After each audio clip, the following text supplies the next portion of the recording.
Hello students, today we are learning indirect speech. Indirect speech मतलब converting direct speech into indirect speeches.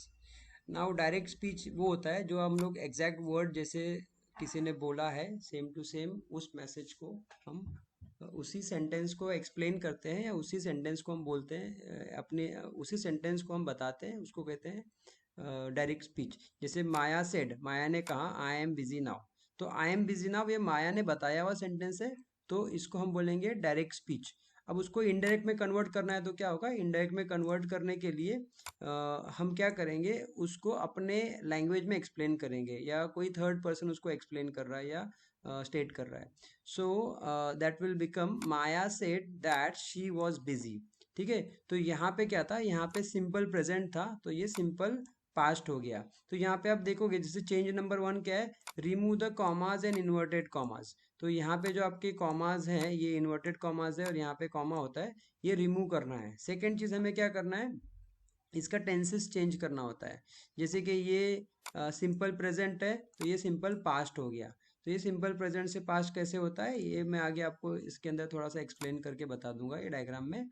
ठीक है, and the three main parts to discuss here when expressing your direct speech into indirect speech. First is ये ध्यान में रखना है कि reported speech मतलब इनडायरेक्ट स्पीच है।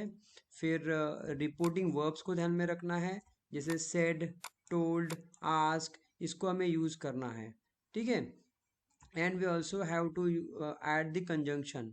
Then we have to use the tenses, tenses table को use करके हमें उसको उसके टेंसेस को चेंज करना है। जैसे मैंने बताया सिंपल प्रेजेंट है तो उसको सिंपल पास्ट में कन्वर्ट करना है। Okay, and the next thing that we need to do is जो हमारा डायरेक्ट स्पीच में जो भी हमारा नियर डिस्टेंस का जो भी सेंटेंस वर्ड आएगा उसको नियर डिस्टेंसेस वाला जो वर्ड आएगा उसको सिंपल वर्ड में कन्वर्ट करना है। जैसे नाउ है तो उसको देन करना है, द कलर। ओके, हाँ, नियरनेस को हम देन में डिफाइन करेंगे। देन यहाँ पे है एगो, एगो का हो जाएगा बिफोर। मतलब ये डायरेक्ट स्पीच में जो है ना, अगर नाउ हुआ तो उसको हम करेंगे देन, एगो हुआ तो उसको करेंगे बिफोर, टुडे हुआ तो उसको करेंगे दैट डे, टुनाइट है तो दैट नाइट। फॉर एग्जाम्पल यहाँ पे अगर ऐसे सेंटेंस होता, माया सेड दैट, ये वाला आई एम बिजी नाउ, अगर माया ये बोलती कि आई एम बिजी टुडे, तो हम सेंटेंस यहाँ लिखते Maya said that she she is busy today, ऐसे आ जाएगा। ठीक है, तो ये टुडे का, sorry, she is busy that day, तो टुडे का दैट डे हो जाएगा। एगो है तो बिफोर हो जाएगा, टू नाइट है तो दैट नाइट हो जाएगा, नाउ है तो देन हो जाएगा। और अगर लास्ट नाइट है तो उसका क्या होगा, द नाइट बिफोर और प्रीवियस नाइट। टुमारो है तो द नेक्स्ट डे आएगा, टुमारो मतलब कल, कल मतलब अगला दिन, अगला दिन मतलब नेक्स्ट डे। यस्टरडे मतलब एक दिन पहले, the day before. The day after tomorrow मतलब 2 days later, day after tomorrow मतलब क्या, कल के आगे का दिन, तो 2 दिन बाद। द डे बिफोर यस्टरडे मतलब 2 दिन पहले, तो 2 days बिफोर। तो ये direct speech and indirect speech के क्या है, nearness words are converted into words, nearness words are converted into these words. ये वर्ड में जो कन्वर्जन यहाँ पे हो रहा है ये उसका एग्जाम्पल्स है। तो हमें तीन चीजें ध्यान में रखनी है, एक है रिपोर्टेड स्पीच इनडायरेक्ट स्पीच है, दूसरा है reporting verb said, told, ask, ये यूज होता है। देन हमें टेंस भी चेंज होना चाहिए। अब टेंस चेंज होना चाहिए मतलब हमें टेंसेस भी आना चाहिए। तो टेंसेस के लिए यहाँ पर बहुत ही अच्छा एग्जाम्पल है, ये मैं आपको चार्ट फिर से शेयर कर दूंगा जहाँ पर हमें टेंसेस, सिंपल पास्ट टेंस क्या है, simple present, simple future, then past continuous, then present continuous, future present, then past perfect, present perfect, future perfect, then past perfect continuous, present perfect continuous and future perfect continuous. ये सारा हमें पता होना चाहिए, because if you don't know tenses, you don't know parts of speech, and you don't know the forms of verb, you are not able to, you will not be able to solve grammar part।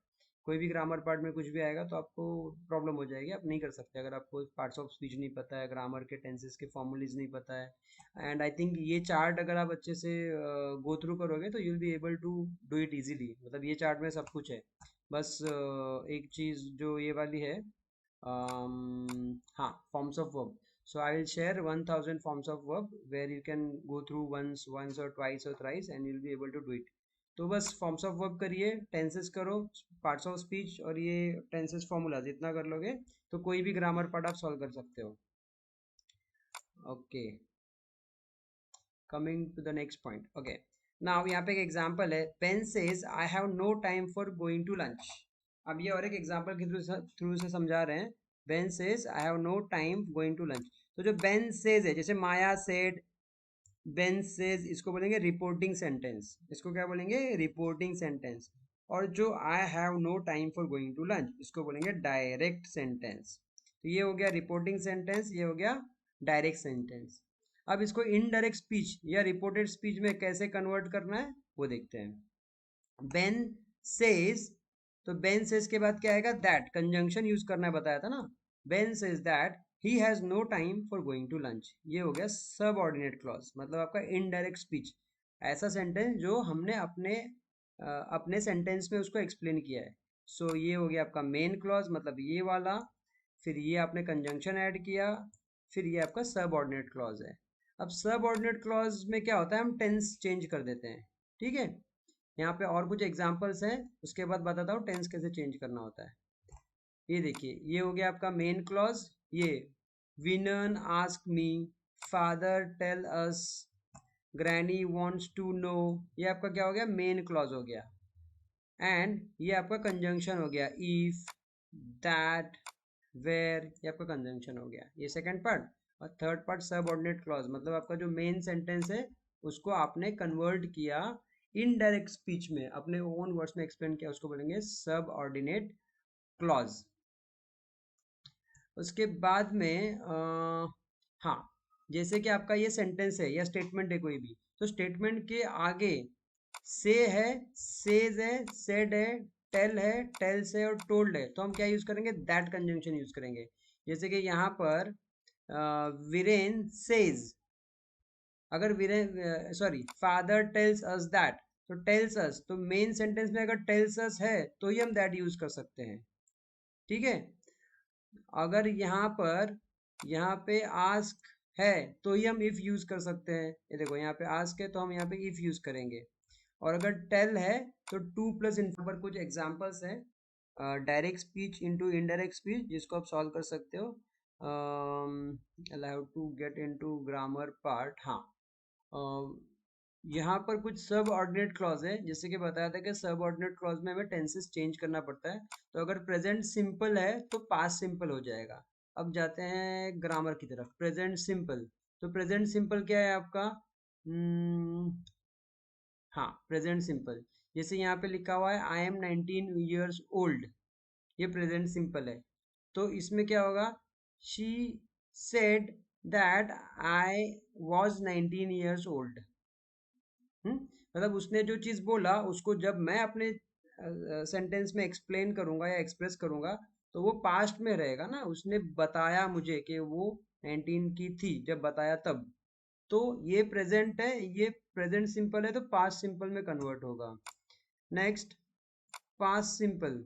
अगर past simple है तो past perfect होगा. Past simple, ये आपका past simple है, ये आपका past simple है, ये वाला आई वेंट टू दुबई, ये पास्ट सिंपल है.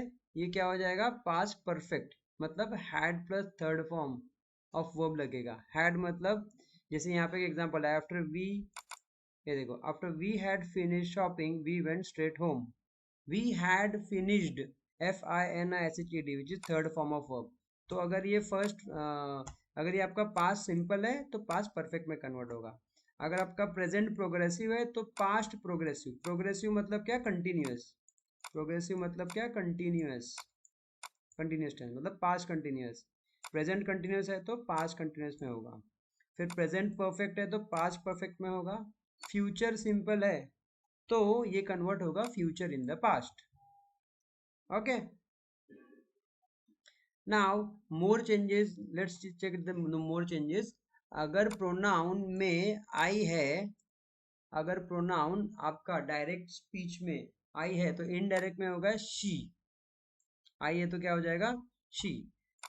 एक एग्जाम्पल पीछे करते हैं, जैसे यहाँ पर लिखा हुआ है I like English, Peter says I like English, तो देखो Peter says that he likes English, I का ही हो गया, करेक्ट। हाँ, माई होगा तो हिज हर होगा, वी है तो दे होगा, अवर है तो देयर होगा। फिर ये हो गया प्रोनाउंस के बारे में, ये प्रोनाउंस के बारे में, ये हो गया आपका डायरेक्ट, ये आपका हो गया रिपोर्टेड स्पीच है इनडायरेक्ट। अब यहाँ पर भी हो गया आपका डायरेक्ट और यहाँ पे हो जाएगा आपका रिपोर्टेड या इनडायरेक्ट। तो हियर है तो देयर हो जाएगा, now, then, today, that day, yesterday, the day before, tomorrow, the next day, this week, that week. ये ऊपर भी थोड़ा सा हमने कवर किया हुआ है, ठीक है। Now now let's see what next. हाँ, ये एक इम्पॉर्टेंट है, एडिशनल वर्ब्स फॉर रिपोर्टिंग। जैसे कि मैंने बताया था कि अगर हमने से, सेड, टेल्स, टोल्ड यूज किया है तो आपका रिपोर्टेड स्पीच में वो आस्क या आस्क्ड हो जाएगा, आस्क या आस्क्ड हो जाएगा।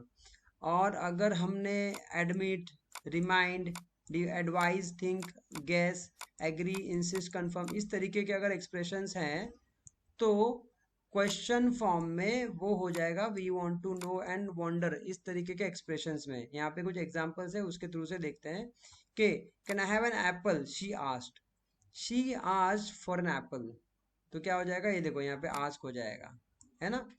यहाँ पे क्या पूछा, can I have an apple, she asked, उसने क्या पूछा, क्या मुझे एप्पल मिल सकता है, तो इनडायरेक्ट में क्या हो गया, she asked for an apple. Second sentence क्या है, can I have the newspaper please, उसने क्या बोला, can I have the newspaper please, मतलब उसने रिक्वेस्ट किया, उसने रिक्वेस्ट किया, तो रिक्वेस्ट किया मतलब क्या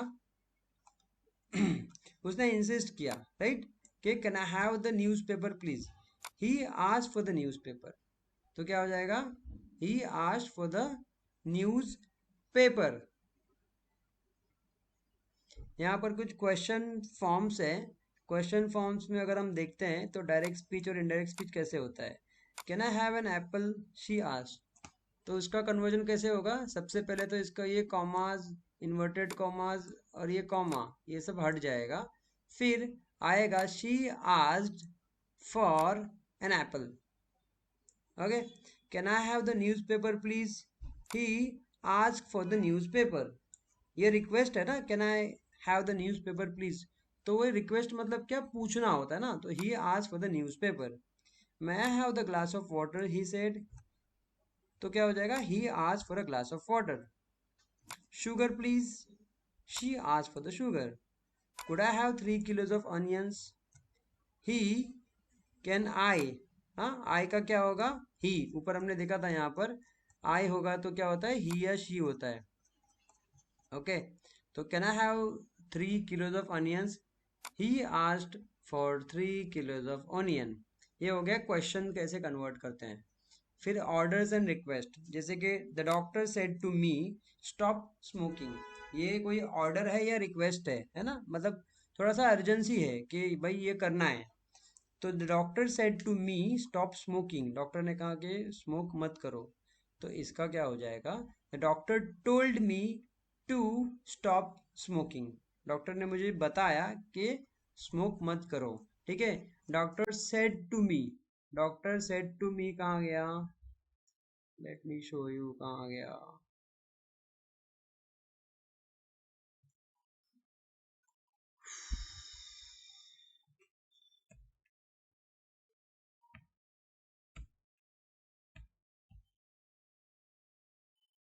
हाँ ये देखो स्टेटमेंट है ना, तो स्टेटमेंट होगा तो क्या हो जाएगा, हाँ आई एम सॉरी नॉट स्टेटमेंट, ये हमारा ऑर्डर या रिक्वेस्ट है, तो ऑर्डर और रिक्वेस्ट है तो यहाँ पे क्या आएगा, टोल्ड आएगा, क्या आएगा, टोल्ड आएगा, ठीक है, ओके। हाँ, the doctor told me to stop smoking, get out of the car said the policeman, police ने बोला गाड़ी से बाहर निकलो, the policeman ordered him to get out of the car. So आपको पता होना चाहिए कि अगर डॉक्टर बोलता है तो वो डॉक्टर बोलता है, और जब पुलिसमैन बोलता है तो वो ऑर्डर करता है, वो बोलता नहीं है, वो ऑर्डर करता है कि बॉस ये हो जाना चाहिए, ये मैंने आपको बोला बाहर आओ तो बाहर आओ, दैट इज इन फाइनल। और डॉक्टर जब बोलता है कि ये बंद करो, तो डॉक्टर आपको चॉइस देता है और आपको एडवाइस देता है। जब पुलिस में आपको एडवाइस नहीं देता है कि आप बाहर आ सकते हो अगर आना है तो, वरना मत आओ। ठीक है, तो वो ऑर्डर करता है। Remember, could you please be quiet, she said. She asked me to be quiet, मतलब रिक्वेस्ट किया कि क्या प्लीज आप चुप रह सकते हो क्या। Okay, the man with the gun said to us don't move. अब यहाँ पे न वो कुछ बता रहा है, न ही हमको ऑर्डर कर रहा है, और न ही हमें कुछ समझा रहा है। वो वार्न करना है, because it's a dangerous sign, so he warned us not to move. Okay, तो ये ध्यान में रखो कि कोई एक्सप्रेशन है उसको कैसे वर्ड्स में कन्वर्ट करना है। तो यहाँ पे कुछ और एग्जांपल्स हैं नियर एंड डिस्टेंस वर्ड्स के, कि अगर हियर है तो हियर का देयर हो जाएगा, नाउ है तो देन हो जाएगा, यस्टरडे लास्ट वीक जो ऊपर था उसमें कुछ और एडिशंस हैं। फिर यहाँ पे कुछ और एग्जांपल्स हैं, बहुत ही अच्छा टेबल है। जैसे कि प्रेजेंट सिंपल है, ये डायरेक्ट स्पीच का, तो उसका इनडायरेक्ट स्पीच में कैसे कन्वर्जन होगा। फिर प्रेजेंट कंटिन्यूअस है, प्रेजेंट परफेक्ट कंटिन्यूअस है। So I am giving this for you as an homework, क्योंकि ऊपर यहाँ पर ऑलरेडी चार्ट दिया हुआ है ग्रामर का। सो आप क्या करो, आप कैसे कर सकते हो, आप इस चार्ट को नोट डाउन करो। I am sorry, where is the chart. Okay, ये हमारा चार्ट है, ग्रामर चार्ट है। ठीक है, इसमें बताया हुआ है कि प्रेजेंट सिंपल है वो पास्ट सिंपल में कन्वर्ट हो जाएगा। कौन सा टेंस कौन से टेंस में कन्वर्ट होगा वो यहाँ पे दिया हुआ है। तो इसके बेसिस पे यहाँ पे आपको आंसर भी दिया हुआ है, बट आपको यहाँ पे गैस करना है। आपको यहाँ पे गैस क्या करना है कि ये प्रेजेंट सिंपल है, तो प्रेजेंट सिंपल है तो पास्ट सिंपल में कन्वर्ट होगा। तो आप यहाँ पे इसको एक बार लिखो, ये डायरेक्ट स्पीच है, ये इनडायरेक्ट स्पीच है, और ये मेरा पास्ट सिंपल है। ठीक है, यहाँ पे पास्ट सिंपल मिसिंग है, मतलब छोड़ा हुआ है, तो आप यहाँ पे एक लाइन मार के ऐसे ड्रॉ करो और यहाँ पे लिखो ये पास्ट सिंपल है। तो आपके लिए एक चार्ट हो जाएगा कि रेफरेंस टेबल क्रिएट हो जाएगा। ये आपके लिए होमवर्क है, you have to do this homework and respond. Okay, ऐसे बनाना है, यहाँ पे आपको ड्रॉ करके नोटबुक के अंदर ड्रॉ करना है। ठीक है, and another the same table which is on the second page, आपको सेम टेबल यहाँ पर भी है, बट यहाँ पे कुछ और एडिशनल इन्फॉर्मेशन भी है कि डायरेक्ट स्पीच में अगर प्रेजेंट सिंपल है तो पास्ट सिंपल में कन्वर्ट हो जाता है। फिर अगर विल है तो विल का वुड हो जाता है। So this will give you more insight of the conversion parameters. जो जो पैरामीटर्स है उसको कैसे यूज करना है, विद एग्जाम्पल दिया हुआ है यहाँ पर। And then we have added more 50 examples of direct and indirect speech. Direct और इनडायरेक्ट स्पीच का यहाँ पे बहुत सारा एग्जाम्पल्स दिया हुआ है। वो आप थोड़ा सा अलग एग्जाम्पल्स है जो आपको प्रैक्टिस करने के लिए काम आएगा। आप इसको ऐसे भी कर सकते हो कि डायरेक्ट का एग्जाम्पल लिख लिया, और एग्जाम्पल लिखने के बाद में उसको ओन से उसको इनडायरेक्ट में कन्वर्ट किया। फिर क्रॉस चेक कर सकते हो कि ये डायरेक्ट था तो इसको इनडायरेक्ट में मैंने कन्वर्ट किया है तो करेक्ट है क्या। और अगर इनकरेक्ट है तो आप यहाँ पर देख के आंसर से करेक्शन कर सकते हो। Thank you.